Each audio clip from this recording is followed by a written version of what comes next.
All right, so this is part two of our career prep presentation.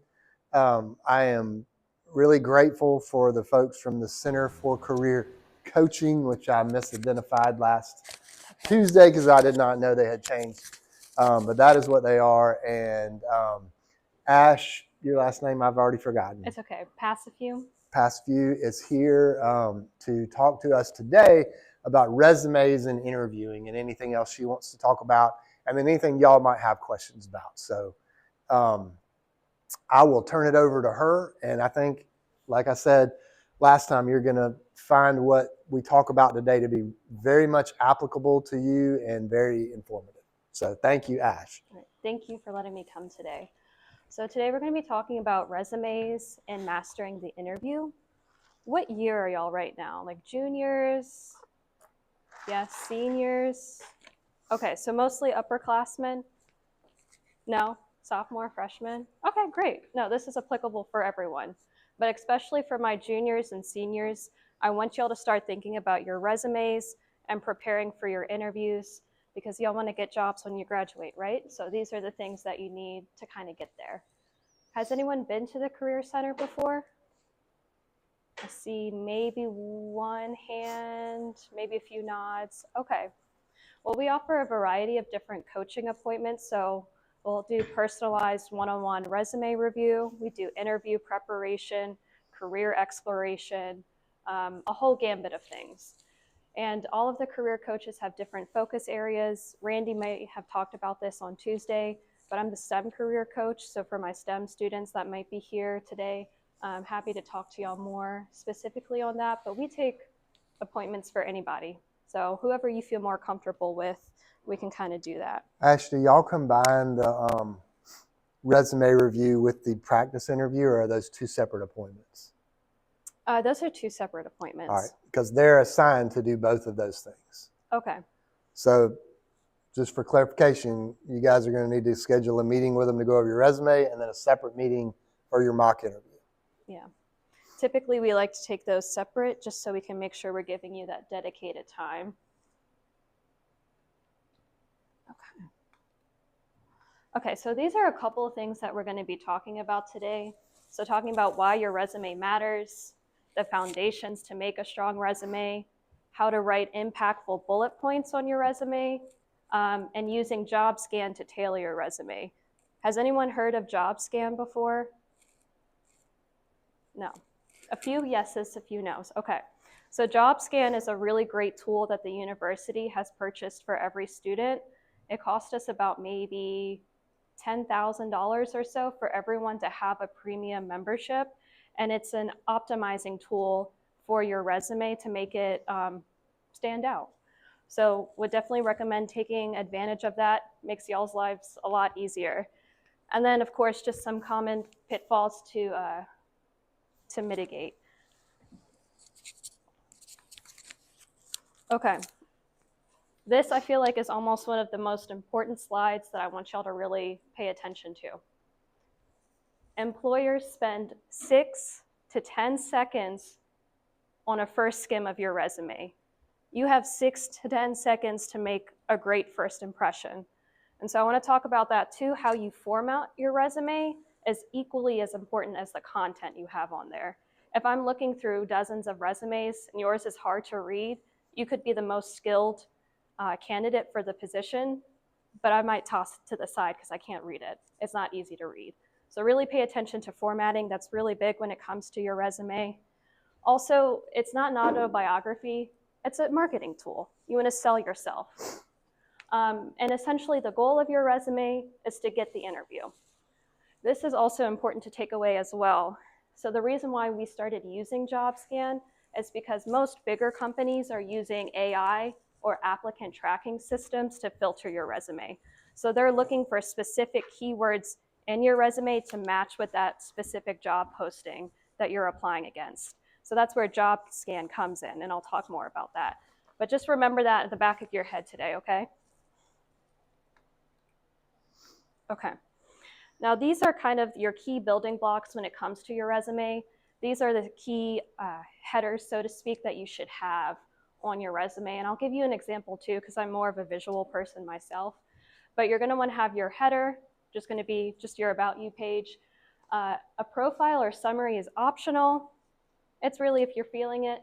And then your education, experience, projects, if applicable, skills, and then optional is certifications, awards, leaderships, languages, portfolios. So we'll dive into that a little bit deeper, but that's what your resume is going to be comprised of. Okay, so in the header, these are the key items that you're going to want to have in there. So you're going to want to have your full name. That's going to be the largest text on your resume, so that should be the biggest, followed by your phone number, your professional email, so not little mix 123. We want to have a professional email on there. And you only really need to include your city and state. We see a lot of students coming in with their full address. You don't need to do that. You can just list Columbus, Georgia. And then if applicable, including your LinkedIn URL and your portfolio, GitHub if relevant. So my computer science folks, engineering folks, anyone that has like a portfolio, marketing maybe as well, it's really important to include that on there.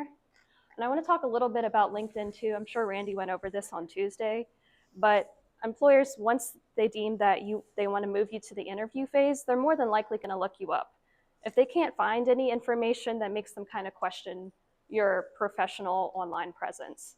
So just think about that as you're kind of maturing within your 4 years here to consider making that LinkedIn profile. Okay, so when it comes to your education section, this is what you're going to include on there. You want to have the full degree title and that expected graduation date. So your full degree, graduation date, the university that you're attending, and then you can also include coursework that may be relevant for the job. So if you're an engineering or a robotics engineering student and you're applying for an engineering position, you might want to include some of those relevant courses that you have there. And then if you have a GPA that's a 3.3 or higher, you want to include that as well. That looks really good on your resume. And then if you did anything extra, so if you have scholarships, honors, study abroad, a thesis, that'll look good on there too. Okay, now we're getting to the actual meat of the resume, which is your experience. Now your experience as a student is going to look a little bit different than someone that's maybe mid-year professional, kind of, or a higher level professional. So you're going to want to use some of those student experiences, whether that's an athlete, club organization. You can include a coursework, for example, if you were like leading a project, things like that. All of those things are applicable for your resume. So don't kind of count anything out. You can really create it how you want it to sell yourself.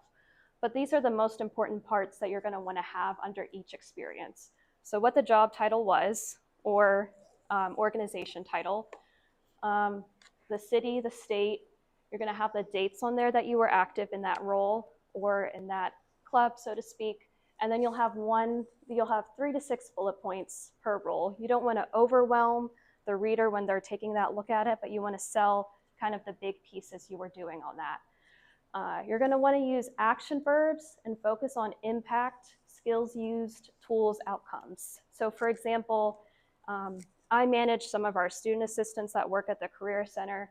So I might say something like, supervise a team of 7 student assistants to do XYZ.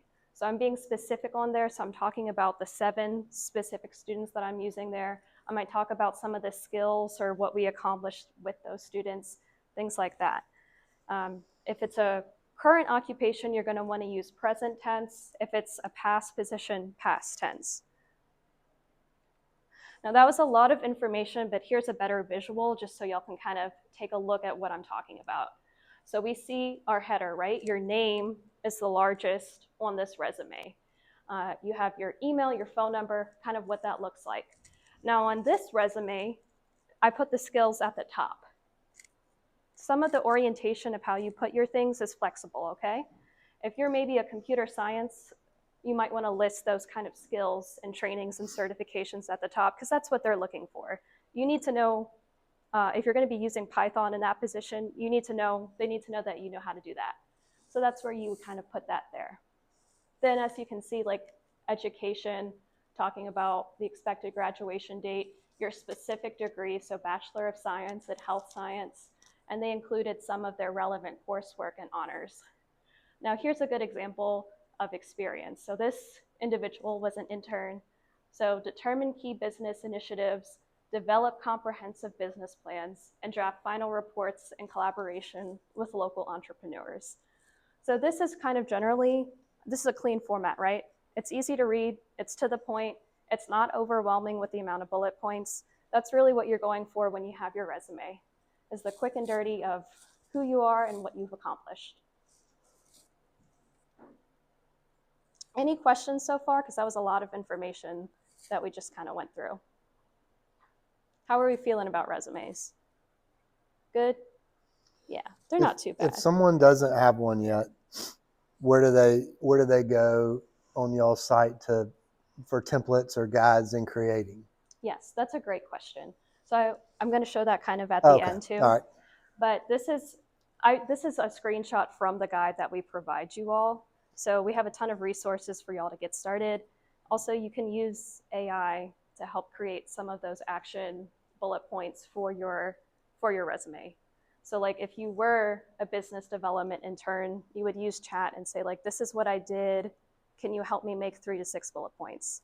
Now you don't want to tell chat to just make something up out of thin air, but they can kind of help you streamline it, clean it up.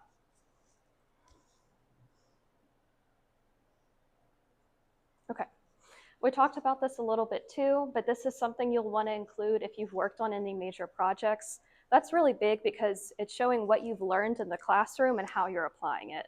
So putting theory into practice, so to speak. So like I said, computer science folks, I feel like marketing folks, y'all can definitely have stuff there. Like really any of y'all can have kind of a projects page. And if y'all want to talk about that more and what that could look like, that's something we can talk about too in a coaching appointment. Skills, I already kind of touched on this as well, but you'll want to kind of group them out and just keep it really tailored and concise. So if you speak multiple languages, that's always a big thing, so definitely put that on there. If you have any kind of technical coding skills or other technical skills, so you know how to use Python or you know how to use Canva or Adobe, those things are great on there to include. Nowadays, most people expect you to kind of know Microsoft Office suites, so I wouldn't say that's necessary to include on there, but you can. But this is the biggest thing with your skills section, is just really keeping it concise and tailored to that specific position. Okay. Again, this is just another like example for y'all to kind of look at. For positions in the past, like we talked about, we use past tense. And as you can see too, you're always starting with a verb. It doesn't necessarily, your bullets shouldn't be full sentences, if that makes sense. They should be starting with those verbs. Things you also want to incorporate in your resume are soft skills. So employers, when they're looking at your resume, they need to know that you have the technical skills to perform the position, but also the soft skills to kind of thrive in that team environment. So you want to think about that. So think about leadership, collaboration, all those different things should be on there as well. And that's going to come more up in the interview itself, but if you can have a nice merging of that, that'll be really good for a successful resume.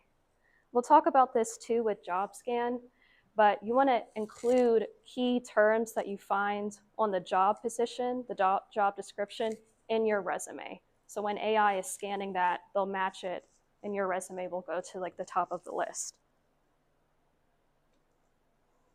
Okay, so this is a method you can use to write impactful bullet points.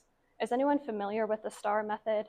I feel like we talk about that a lot in career services, but it's not just applicable for the Career Center. It can be applicable for a project that you're working on, if you're designing something that's kind of going to be taking long term. So just think about it when you're writing your bullets. So STAR stands for situation, task, action, result. So here's an example of that. So led a team of 4 to redesign event marketing strategy, increasing attendance by 35% in 3 months. Okay, so the situation and task is redesigning that event marketing. The action that you took, oh no, the situation is leading a team of 4. The action that you took is to redesign event marketing, and as a result, you increased attendance by 35% in 3 months. So this is a good example because it's specific. You're indicating how many people you supervised, and then you're showing the result of those efforts. So within 3 months, we increased attendance by 35%. And those are good things you want to talk about in resumes as well.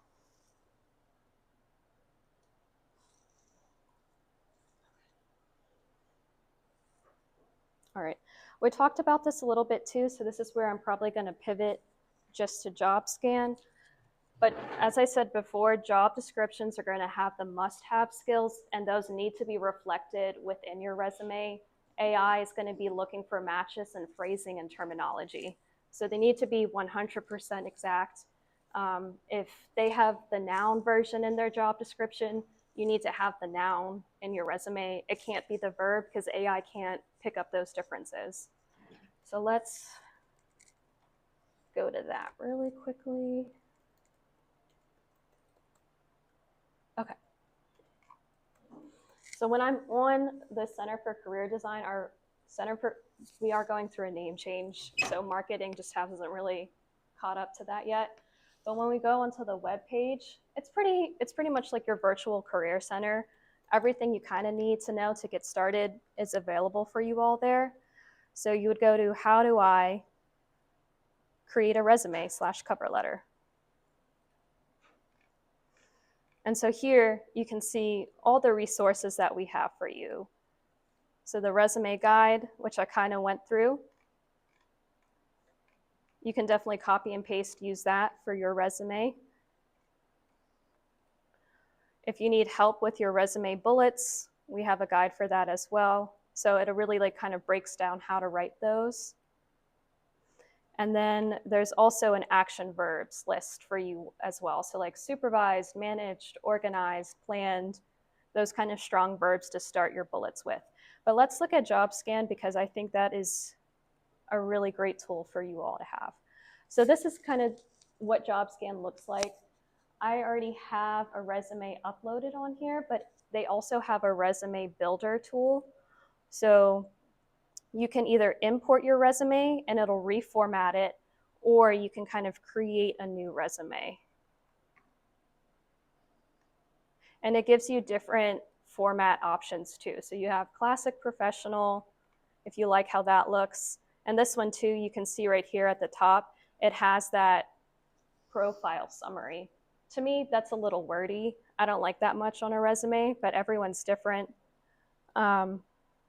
Yeah, so they have those different efforts. So if you don't have a resume, you can kind of just dump in your information and it'll populate a resume for you with these templates.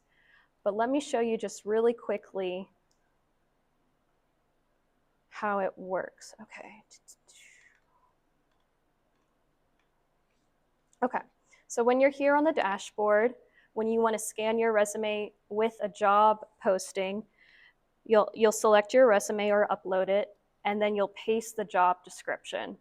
So the cool thing about JobScan as well is that it also has kind of a job posting board on the bottom, but we really want y'all to start using Handshake, which is tailored for folks that are in college or have kind of 0 to 4 experience. So all the positions that are posted on there are specifically for college students or looking for recent graduates. So let's see. Let's just use this one, okay? So we're on the job posting board for Handshake.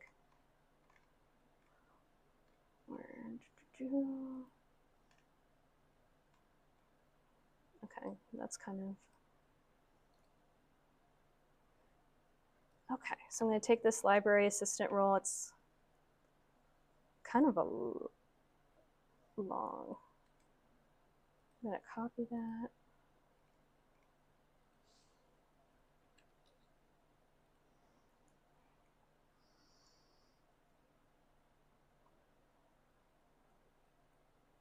Okay, so right there, it's going to give me a match rate, and it's telling me already my resume that I've selected versus the job that I'm applying for is a low match rate.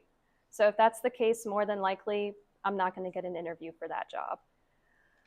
in order to kind of maybe hit that interview offer, you want to have about, I'd say, a 70% match rate. And then it'll break it down for you on what you did well and the items that you need to fix. So right here, it's saying like your section headings are great. We found your education. The summary, like I said, that's optional, but it'll go down more to like the hard skills. So it'll compare what your resume has versus the job description. So the job description talks about community services, public service, math, but there's no mention of that in the resume. It'll then look at the soft skills and again, kind of do that same thing. And then it'll just go through kind of formatting tips and other things that you should fix. But this is a really great tool to just kind of get a sense of what you're looking for. Something else when it comes to your resume, as you kind of progress throughout your career, you want to have a master resume. So it'll be like everything that every position that you've held, every volunteer experience, anything that you might want to include on a potential resume, it's there. It's the master one. And then when you're applying for specific positions, that's when you'll create a tailored resume. So you'll pick from your master resume the most relevant experiences for that position. And that's what is really going to distinguish you. Because if you're just using a generic general resume, you're probably not going to hit those key points that the AI is looking for in its sweep. Okay. So let's go back to this because it's a lot of information. Okay. What? Okay, so back to some just general formatting tips. For you all, since you're students or like early in your career, you only really need one page for a resume. Like I said, we talked about making it clean and easy to read. So that's gonna look like 11 to 12 point font. And just being consistent throughout your formatting. So if you capitalize all of your positions, then every position should be capitalized, if that makes sense, in uppercase. So just making sure the formatting is consistent.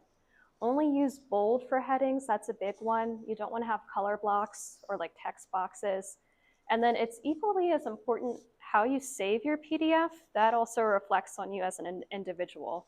So if you don't have your last name and your first name and what the document is, to an employer that might communicate that you're not professional in how you handle yourself. So even those little things can have a really big first impression. So just think about that as you're kind of drafting your resume. Okay, we kind of talked about this a little bit already. This is kind of a big one for you all. But we don't want to use high school content on your resume after your freshman year in college. So once you kind of get to your sophomore level and you're like, oh snap, I don't really know what to put on here. I only have stuff from high school. It's probably not true. So just come talk to us and we can kind of talk through what to put on there. You want to have accomplishments or metrics. That's really big. And again, we talked about this, just formatting errors. You want to avoid those. We talked about this already. But if this is relevant, if you're doing any kind of research, that's important, that's big. If you're writing any major papers or doing any major projects, those are big to include on there. If you have any volunteer experience or leadership, that's really key to include on there as well. Okay. Again, we talked about these resources already. But utilize JobScan, the resources that are on our webpage, and come see us and you'll have a pretty top-notch resume. But that's all I have for resumes. Does anyone have any questions?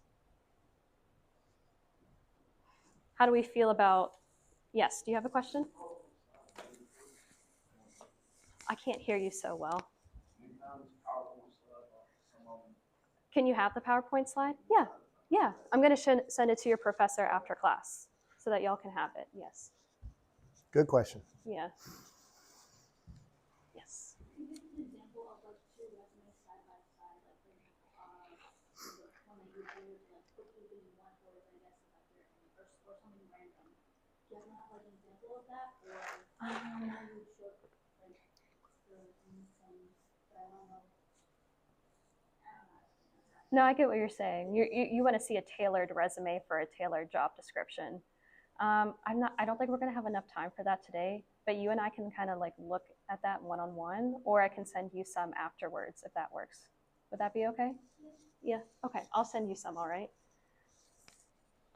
But that's a great question, and I'm gonna think about that for the next time I do these presentations.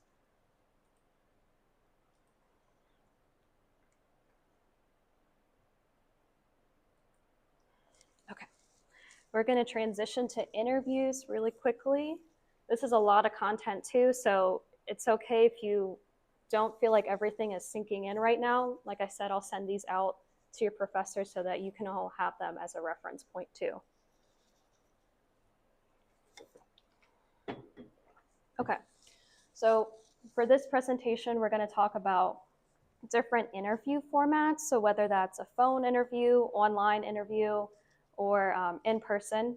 And then we're going to kind of talk about the different interview phases. So the pre-interview phase, the actual interview, and what to do after an interview.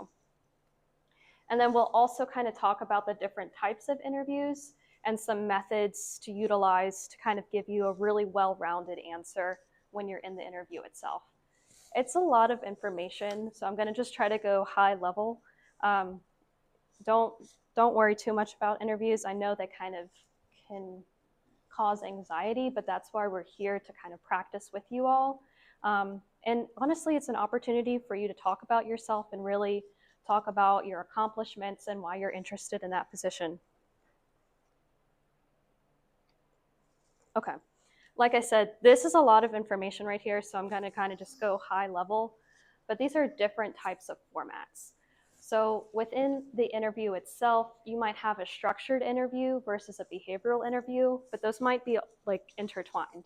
So when I say structured, I just mean that every candidate that's going through the interview process are going to all be asked the same questions. Now, those questions can be behavioral in nature.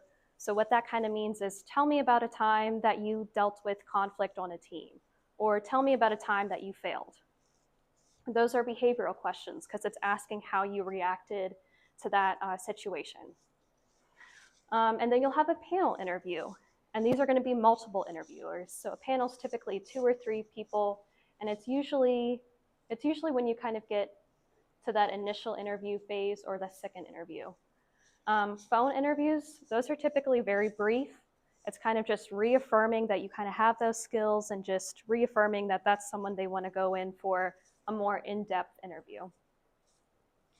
And then a video, this is more common because of COVID now, but it's really just taking the place of an in-person interview. So that'll be online. It really kind of allows for a more diverse candidate pool so you can reach more people by allowing like remote interviews. Also evaluates your digital communication because that's the time that we're living in now. So it's really important when you're on those Zoom calls, those online interviews, to still dress professionally, be mindful of your background and the setting that you're in. It's also especially important to maintain eye contact with the camera, which is kind of awkward, but that's just the time that we live in.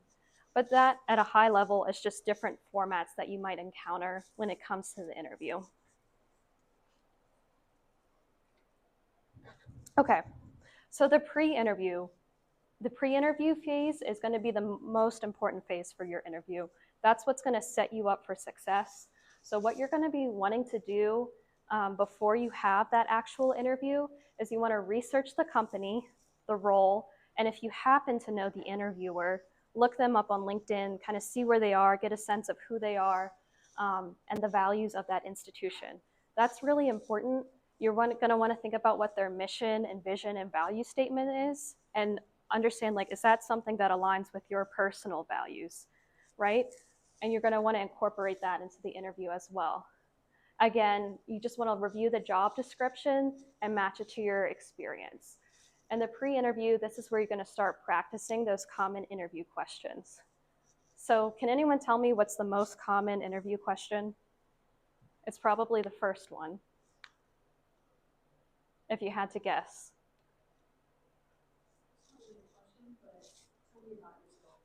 Exactly. Is that what you're going to say? Yeah. Tell me about yourself and why you're interested in this position. I'm going to say 95% of the time they're going to ask you that. And if you're not prepared for that, that's going to reflect poorly on you. So practice that one. And we're going to talk a little bit about how to answer that question specifically. This is also important too, but you want to prepare questions to ask the interviewer once they're done asking you questions. You're interviewing them as much as they're interviewing you. You want to understand, do your values align? Do they give you the flexibility that you may need? Is this in alignment with what your future career goals are? So just think about that when you're asking, when you're coming to that interviewer. And some of those questions can be kind of, if you're interacting with who may be your potential supervisor, what's your supervision style like? How would you describe the culture here? Those kinds of things. And of course, just thinking about logistics. So different interviews are going to require a different dress code. If you're preparing for kind of your full-time first entry position, you're more than likely going to need to dress in business professional. So that's a suit, a nice blouse or shirt, and slacks or pants, okay? Typically the pants and the bottoms are gonna match, but if maybe you're interviewing in a more low-key environment, so thinking like maybe something you're doing part-time at a coffee shop, how you dress for that interview might look a little bit different than if you're going for your financial analyst position, so to speak. Does that kind of make sense, what I'm talking about, dress code? Okay, so this is really important, because if you're not prepared, you're not going to do well in that interview. You're not going to get that job offer. Okay, now you get to the interview portion of the interview portion. So this is whether it's in person, virtual, or on the phone, it's going to be about first impressions. So body language is really important. Are you sitting up? Are you making eye contact? Are you nodding? Are you listening? Really big. Are you answering questions clearly and confidently? Are you demonstrating your skills, experience, and fit with the organization? Are you asking thoughtful questions to show engagement and assess the role? Also really important too, thank people for their time. They're taking time and money out of their day to interview you. So it's really important to kind of close with those pieces. But that's pretty much it. I just want y'all to really think about your first impressions, because those matter the most. So you're shaking your hand. Are you introducing yourself, your full name, where you're at, kind of what you're studying? Are you asking those thoughtful questions? Are you being attentive? I'll say too, when you're going through that interview, they might ask you a question that you're not prepared for. It's totally okay to kind of take a couple of seconds to think of a situation or think of an example before answering. You don't have to immediately provide a response every time. So that's important too, because it kind of demonstrates that you're thinking, right? That you're using your critical thinking skills. Okay. The post-interview follow-up phase. So this is what you're going to do after an interview, and it's just as important. So this kind of, I've been talking a lot about professionalism, but this is a key part of professionalism. So sending a thank you note or an email within 24 hours, if you really want that position, that goes a long way. It might distinguish between you and their other top candidate, okay? Reflecting on your performance. Interviewing is a skill. You're not going to be perfect at it. So the more practice you get, the better you get at it. So thinking about what went well, what to improve, what questions did they ask that you weren't anticipating, those are good to kind of look up to jot down too. And this is also totally okay too. If you haven't heard back when they said that they were going to follow up with you, it's totally more than okay to follow up with them. And again, we've talked about this as well, but this is really important. You want to evaluate if the company aligns with your goals if offered the job. Is that position going to kind of give you something new to learn, something to deepen your skills in, those kinds of things. Okay, let me stop for questions. Does anyone have any questions about the pre-interview phase, the interview phase itself, or the follow-up phase? No, okay. Like I said, I know it's a lot of information. All right, we're gonna talk just really quickly about the different interview types. I've already talked about this a little bit, But you're going to have your screening interview. I wouldn't say this is as common because your resume should be really what they're screening against, but it's not uncommon. So it's really, again, it's just to assess if you have the skills and qualities to meet the job position. Really, your resume should be doing that. That's what the resume is for screening. But it's often very quick. It'll be just like a very short phone call, maybe a video call. Some companies now are doing kind of these recorded interviews. So they might have a list of questions that you have to record yourself to answer. But it's very basic. It's just to make sure that you have those qualifications. And it'll usually be done by HR or maybe that recruiting or hiring coordinator. Yes, so eliminate unqualified candidates. Okay, we talked about this, but the initial interview, again, it's just a deeper dive into your background, your experiences, and fit within the role. This will typically be done by the hiring manager and or team members. So it might be a panel. It might be 2 or 3 folks, the hiring manager and your potential coworkers. The focus is really the behavioral and situational questions. So understanding how you kind of fit in that team dynamic, how you respond to conflict, how you're a collaborator. And then for some roles as well, there will probably be kind of that technical knowledge if it's relevant. So again, I'm thinking more of like, I'm the STEM coach, so that's kind of what I think about, but maybe more of those very technical positions like engineering, computer science. Like, can you tell me about a time that you ran into an issue with coding? Like, what did you do with that? How did you fix it and stay on task for your project? So that's what I'm kind of thinking about. Okay. When it comes to the interviews, it might be kind of 2 parts. So you have that initial, and then you might have that final interview. So this one's going to be more thorough. This one is typically, if the initial isn't, going to be in person. This one can be more in depth. So usually with the initial, it's about an hour long. This one can be anywhere from an hour to a whole day. When I was working at a previous institution, like a previous college, I think my final interview was a whole day. That's exhausting. You have to be on all day. Not to like kind of scare y'all, but usually that's for more higher leadership roles. But it really depends on your field. Like higher education, that's kind of how it is. You kind of have these half day or whole day interviews. But just want y'all to think about that. And if it's not specific when they set up that, you can always ask how long the final interview is scheduled for. But again, this is really more about cultural fit and team alignment. So you're probably going to be leading or meeting with more of those senior leaders within the institution, or meeting with like other teams that you might be interacting with on a more in-depth basis. So those are kind of usually how the process goes. So your resume, you get the interview offer, so you have your initial and your final. That's typically how it is. Okay. Again, this is kind of just a summary of what that looks like. We'll be sharing this presentation, so you'll have that information. Okay.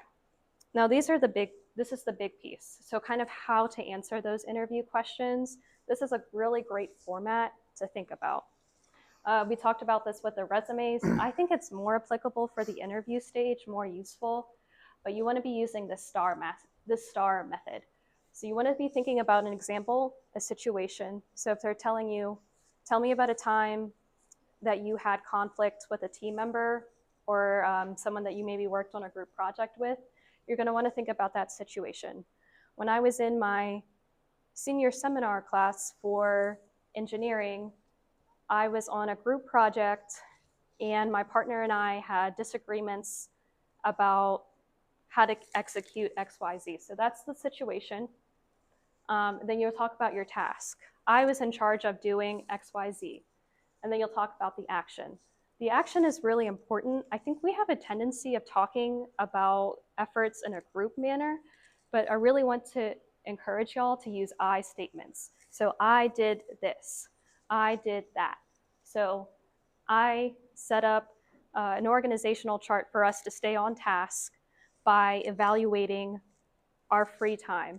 And as a result, we were able to attend all meetings and we saw an increase in XYZ. The examples I'm using are not all cohesive, but just want y'all to think about how you're going to use this in a response method. Okay? So action is really important, I statements, but result is also really important. What's the point of you telling that story, okay? What was the outcome? What was the result? What did you learn? Okay, because they could be asking you, tell me about a time, like tell me about, like, what's your weakness, or tell me about a time that you failed. You want to talk about that failure, but you always want to structure it in learning and development. So like, as a result, I learned to do this in advance, or as a result, I learned to communicate more efficiently with my team members. So think about that when you're in the interview prep stage. Okay.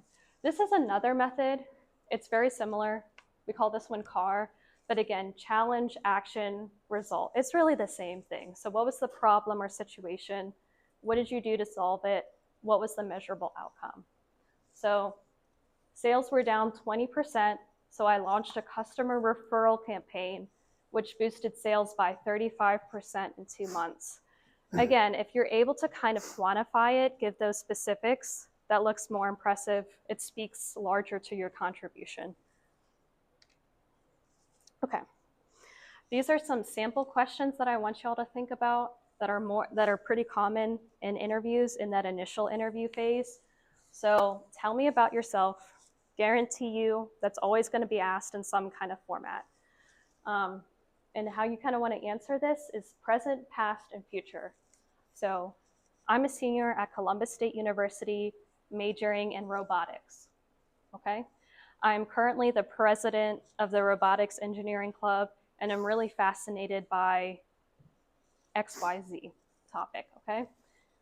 Then you'll talk maybe about past experiences. Throughout my time at CSU, I've held many leadership roles that have equipped me with the necessary communication skills and collaboration skills to work effectively as part of a team.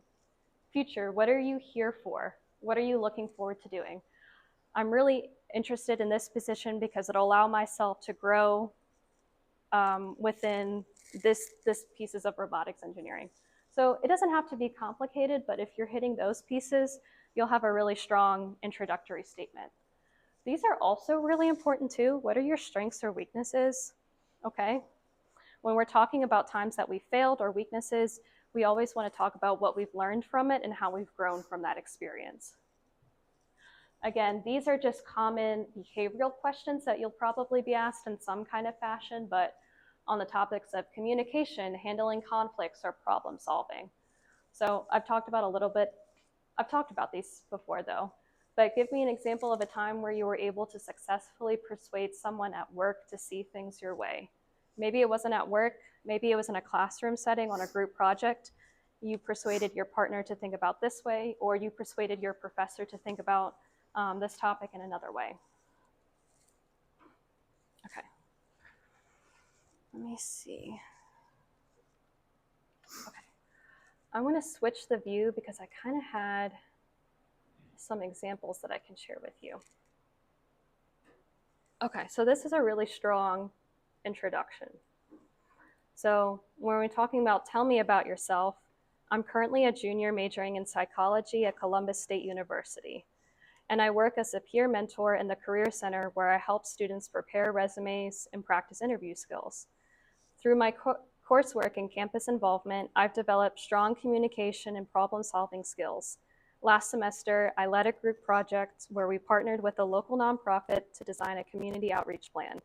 I'm excited to apply these experiences in a professional setting where I can support client engagement and contribute to team projects. That's why I'm excited about this opportunity. And then let's see. But yeah, I've got a ton of these for y'all so y'all can kind of look at them and have it broken down, okay? So let's look at communication. So give me an example of a time when you successfully persuaded someone at work. So while working as a student assistant in X office, we were planning an event. So you can be specific. You can say we were planning a career fair and my supervisor initially wanted to promote it only through email. So the task, I believed using social media would increase student attendance and wanted to propose that approach. Action, I statements. I gathered data I presented a short proposal, I explained how this would complement my email rather than replace it. As a result, my supervisor agreed to try the social media strategy and event attendance increased by 30%. So if you kind of practice in that pre-phase that like you were talking about, you'll be set up for success when you're answering those questions. But let me go ahead and just show y'all a couple of resources that we have. And then are there any questions about interviews? I know that was a lot of information. Let's see. No.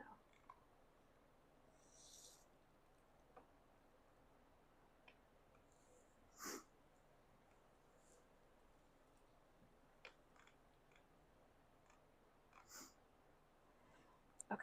So similarly to how we have that resume guide, we have preparing for an interview guide, which I think is really great because it kind of breaks down different types of questions that you may be asked, so the strengths, and it kind of gives you an idea of how you would answer that. So Ash, if I may interrupt, they're assigned this. Okay, this is what y'all are assigned. Each one of them is going to fill this out themselves. Okay, perfect. Then y'all already have this tool, and you have really that model that we talked about, the STAR method, to break that down. Now y'all can come to us for an appointment and we can go through this together. We can do that mock interview. We can talk about how to prepare for an interview. But this is a really great tool that I think helps break it down and visualize how to prepare effectively for those types of questions. We didn't really talk about this a lot, but knowing how to dress is really important. So first impressions are really big in an interview. So for you all, maybe you're like, I don't really know what that looks like 100%. This can be a guide for y'all. We also have a career closet in the Career Center. So students are entitled to one free professional outfit per semester. So especially for my juniors and seniors, would encourage y'all to take advantage of that until y'all graduate, especially freshmen. Like that means you get what, 2, 4, 6, 8 free professional outfits your whole time that you're here. So come see us, come get some free clothes. And if there are things that you were looking for that we don't have, we welcome that feedback because we're trying to replenish that closet on a regular basis. But okay. This is also a nice tool. So this is called the Interview Podcast, and it breaks it down. They have like different episodes that are usually only about 5 minutes, but it breaks down the interview and those like really digestible chunks. So it'll have different things on there. So let's see how to answer questions about failures. I would anticipate that coming up in an interview. It'll talk about what questions to expect during an interview. Maybe English isn't your native language, so they also kind of talk about that too as well. So that's a really great resource that I've been using and prepping students as well. But okay, we've only got a couple minutes left, so are there any questions about anything that we've talked about today? There's a lot of content, so. I have a quick question first, then I'm going to get you some more questions. Okay.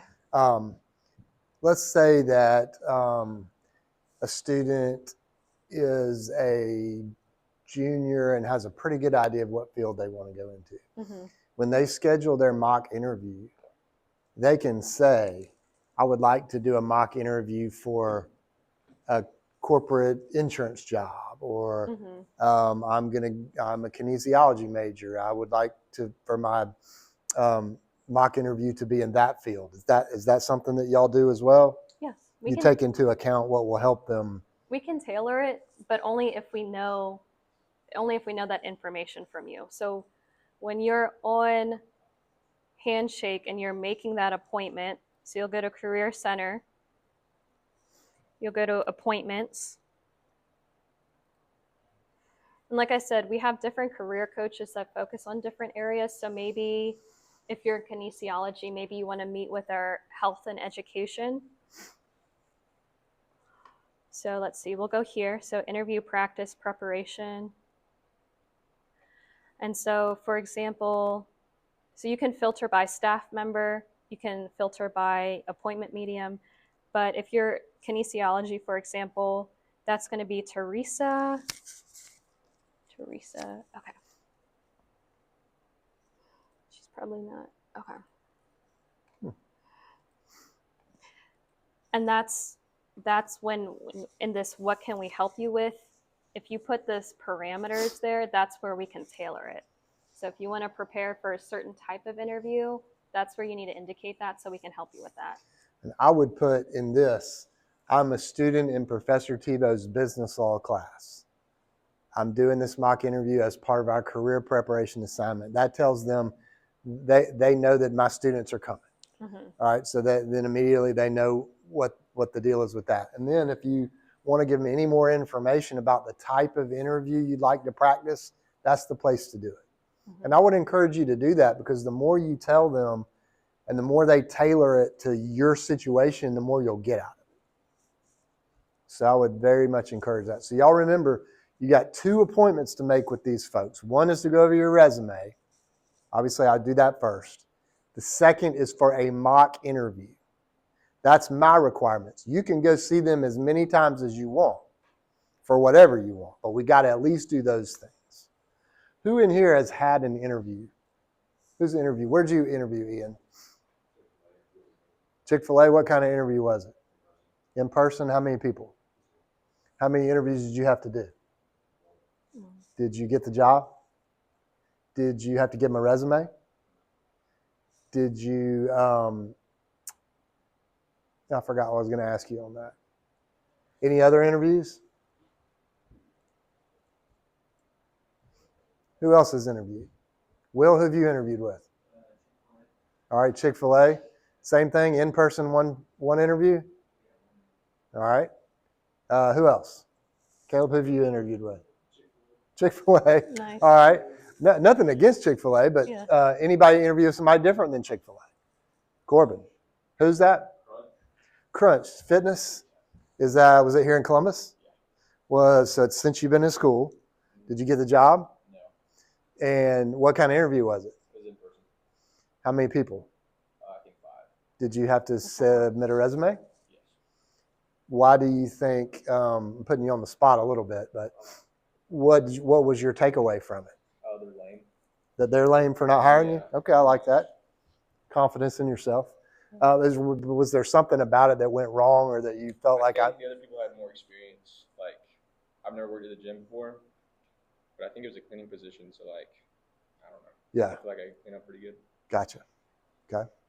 All right. Well, I appreciate you sharing that. Let's do, anybody else have any interview stories or experiences that they want to share? We've given you a lot of information this week. What questions do y'all have about any part of this? Will? What kind of interview questions do you as the interviewee asking? Yeah. So I'm going to let Ash answer that. That's a great question. So like I said earlier, you're interviewing them as much as they're interviewing you. So what are things that you might want to know about the company? So what is company culture like here? What is the, maybe if it's in person, what's the reporting schedule like? So what time do I need to kind of show up every day? How long is my lunch hour? That might not be super appropriate. Yeah. But How many days do we get off? yeah. Can I be late? All those important things. Right. Yeah, what's important to you that you want to know about that company? If you're interacting with the person that's going to be your supervisor, I mentioned this earlier too, but what's your supervisory style like? How do you like to receive feedback, right? If your supervisor is like, I need you to give me a compliment and then do this and this and this, you're like, well, I'm very straightforward. I don't know if this dynamic is going to work out very well. And also, Will, I would say, I think this is true, Ash, so correct me if I'm wrong, but they like for you to ask questions that show that you've done some research, that you've looked into them. Mm-hmm. Like I see that y'all expanded into China, or I see that y'all had a big hiring push last year. That is the way to differentiate yourself, if you show that you've done some background on them. So I think those are also good questions. Those are good, yes. I do think that interviewers don't like it if they say, what questions do you have? And you're like, well, I'm good. Yeah, having no questions is not good. Yeah, because it shows that you're not prepared, that you're not taking this seriously, that you're not a professional. Right. It also occurs to me that if I'm preparing for an interview, chat is a great tool. Hey, here's where I'm interviewing. This is the person I'm interviewing with. This is the company. I mean, right, I'm not saying you need to memorize it and take it in as your script, but they have really good ideas. What are some good questions I could ask during this interview? You get back from an interview. I got asked this question and this was my answer. How could I have answered that better? I think that AI is a great tool for this. Now, you don't want to sound like a chatbot in your interview, obviously. But I think we'd all be negligent if we didn't run some of that stuff through AI. Yeah, I totally agree. Like you could draft up kind of your responses and ask for feedback. Like what do I need to kind of improve on? I think chat is very valuable for your resumes and interview prep. I think one thing I'd ask chat is I'd put these questions, these common interview questions in there, and I would say, what are some things not to answer on this question? Tell me what not to say. You know, I've talked to y'all before about I don't think AI should ever tell you who you are, what you believe, what you want, those kind of things. But I think it's fine for you to say, hey, what are some ways that I should not answer this question? What are some things that trip people up? All right, other questions? Yes, sir.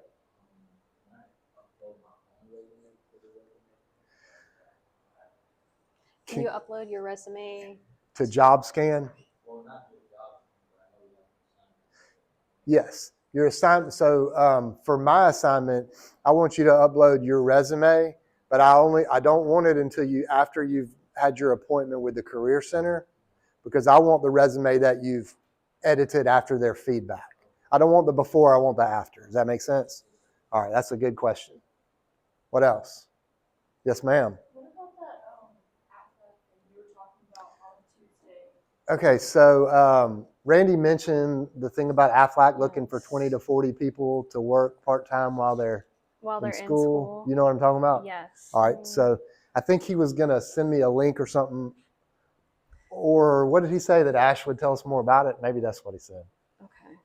And I'm going to post for all of you and everybody watching online, I'm going to post this presentation in our content module. So if there's anything you need to go back and review at any point during the semester, you can. Question? How do we be prepared for a resume on hand? So for the Aflac thing in particular? Yeah, so this is more going to be an open house, but I say always over prepare, you know, like dress for the position that you want. So I think it would be really impressive if you did have a resume to kind of to prepare to share with them. Definitely after, find an opportunity to introduce yourself, shake their hands, kind of have that elevator pitch ready. So similar to the tell me about yourself question, have about a 30-second pitch. Hi, my name is so-and-so. I'm a junior studying this. I'm really interested in this position. Here's my resume. I would love to get to know you a little bit more. Yeah, so I think definitely having your resume would be great.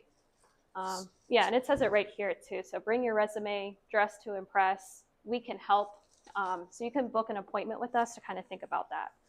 But they'll be here on February 5th just to talk more about the program. So they are looking more for people that are, or for students that are entering their sophomore year next year, because the plan is to kind of have a cohort for 3 years or so with the opportunity to be extended a full-time position. But they are kind of opening it up. They're not rigid.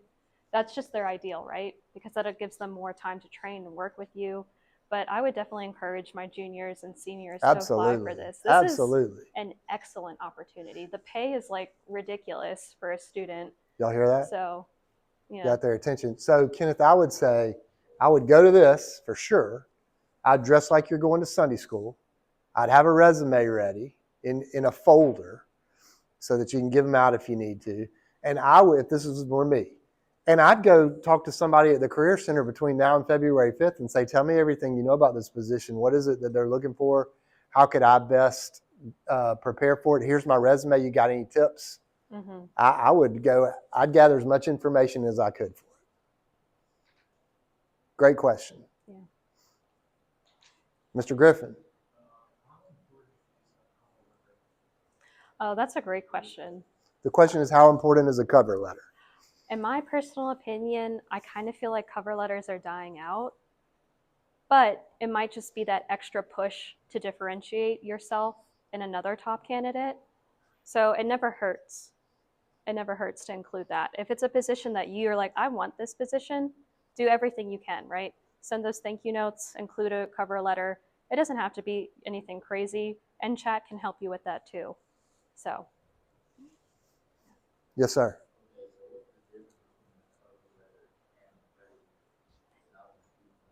yeah. Good question. Good What's the question. difference between a cover letter and a resume? Yeah, so a cover letter, you can kind of focus on some key experiences that you really want to highlight. So, similar in the interview, if you have some key leadership experiences, like I'm the president of this club, you're talking about why you're a good fit for that company. So, you're like, I want to express my deep interest in this position. I'm a leader that can contribute these things, and you'll highlight like some key accomplishments and how they kind of are applicable to that company. And also, you can go straight to chat and say, I need you to help me write a cover letter for this. That's not cheating at all, but they're gonna save you a lot of time because they're gonna give you the framework for it. And then you're filling in and changing around, and you're gonna run it back through and say, this is what I've come up with. Do you have any suggestions? Or they catch any typos or any incorrect grammar? You've got to have somebody else fly spec everything you do, because you know how hard it is when we've looked at something over and over and over, we get where we can't see the details. I know that is true for me in my work, but you'd never want to turn in anything with incorrect grammar or typos or anything that looks sloppy or unformatted. That tells the interviewer that you're not careful. And I put those people right in the back of the list. Yeah. I think with cover letters too, if you research more about the company and there's something interesting, that's where you can kind of highlight it. And they'll be like, oh, this person did their homework. Yeah. It's another chance for you to differentiate yourself. Will. Do you have any like cover letter plans and stuff? I think JobScan has an option for that. And I think we have a resource. We should have a resource as well. Yeah, on our webpage. Our webpage is more or less a virtual career center. Like everything you need to kind of get started, in theory, should be there. But it's good to kind of talk with us because we can talk through it, right? Yeah. So my big takeaway, and I hope yours is too, is that this is a tremendous resource for y'all. It has everything that you need if you need it. You can find it all in the Career Center. You can find it all on their webpage, and you always have access to go talk to a coach. So if we're not using this as much as we can, then that's our fault, right? Because it's there and it's good. They know what they're doing. They know what employers are looking for now. They know about opportunities. So shame on us if we're not leveraging that and taking full advantage of it. Thank you, Ash. We're out of time. I really appreciate your time. Thank you. And I look forward for you and your team seeing each one of my 100 students 2 times this semester. I look forward to it as well. So, I got a good question for you. Yes. One of the things that I want them to do is show proof that they went to their appointments. Okay. But I never specify exactly how, because I think I just leave it up to them I don't want to specify a certain format and make y'all do extra work. What does that look like? Did y'all write something saying you came, or? We can do that too, but also on Handshake, let's see. Once you kind of make that appointment, it'll say completed at the end, and that's something that we do. We click off if you were a no-show, if you completed.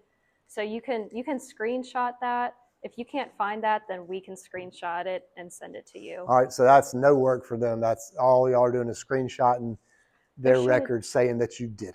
Let me confirm, but I feel like y'all should be able to look at like the appointments that you've had and just share that.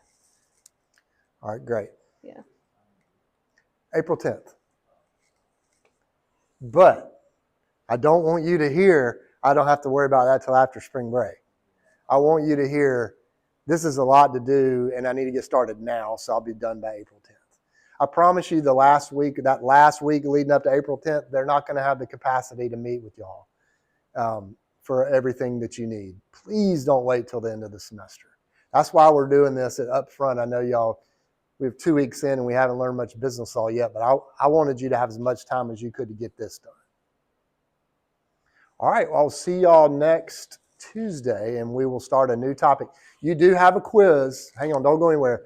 You do have a quiz this week. It's very, very basic. It's designed for you to get 100. It's just designed to make sure you were here and you paid attention. Ash, what is your favorite farm animal? A cow? A cow is her favorite farm animal. Everybody got that? Ash likes cows. All right. Grass See y'all cows. next week. Yes. Thank you. Yes. Let me get. What was your name so I could email you? Because you wanted to see examples of tailored resumes. I think that's great. What was I your just wanted to see them like side by side? Yeah. Because it also sounds bizarre to me that yes, technology is great, but imagine like 10 resumes